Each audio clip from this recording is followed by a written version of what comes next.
இந்த உணவை மட்டும் நீங்கள் டயட்டில் அதிகமாக எடுத்திங்கன்னா கண்டிப்பாக உங்களால் வெயிட் லாஸ் பண்ண முடியாது. அது என்ன அப்படின்னா ஃப்ரூட்ஸ் தான். இங்கே நிறைய பேர் வெயிட் லாஸ் அப்படின்னோடனே ஃப்ரூட்ஸ் வெஜிடபிள்ஸ்னு குறிப்பிட்டு சொல்லிடுறோம். ஸோ அதில் வந்து ஃப்ரூட்ஸுக்கு ஒரு அளவு இருக்குது அப்படிங்கிறத நிறைய பேருக்கு தெரியவே மாட்டேங்குது. அன்லிமிட்டடாக ஃப்ரூட்ஸ் எடுக்கிறாங்க. நீங்கள் எடுத்துக்கிற உணவில் வந்து டயட் அப்படின்னு வந்தாலே ஒவ்வொரு உணவுக்கும் அளவுகள் ரொம்ப முக்கியம். அதுலேயும் ஃப்ரூட்ஸ் பார்த்திங்கன்னா ஒரு நாளைக்கு 1 இல்லைன்னா 2, அதுக்கு மேலே எடுத்துக்காதீங்க. அதுவுமே நீங்கள் என்ன ஃப்ரூட்ஸ் எடுக்கிறீங்க, அதை எப்படி எடுத்துக்கிறீங்க அப்படிங்கிறது எல்லாமே ரொம்ப ரொம்ப முக்கியமானது. இந்த வாழைப்பழம் எல்லாம் நீங்கள் வாங்கி போட்டு ஃப்ரூட்ஸ் அப்படின்ட்டு நிறைய எடுத்திங்கன்னு வச்சுக்கோங்களேன், உங்களால் 1 கிலோ கூட வெயிட் லாஸ் பண்ண முடியாது. வெயிட் லாஸ் அப்படியே நின்றுடும்.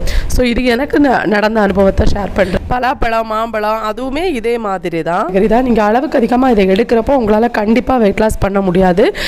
என்னோட சப்ஸ்கிரைபர் சிலர் கூட எங்களுக்கு வெயிட் லாஸ் ஆகலை அப்படின்னு கமெண்ட் பண்ணுறப்போ அவங்களோட டயட் சார்ட் கேட்டோன்னா அது வந்து ஃப்ரூட்ஸ் அவங்க நிறைய எடுத்திருப்பாங்க. ஸோ எந்த உணவை எப்படி எடுத்துக்கணும் அப்படிங்கிறத தெரிஞ்சுட்டு எடுத்திங்கன்னா மட்டும்தான் வெயிட் லாஸ் பண்ண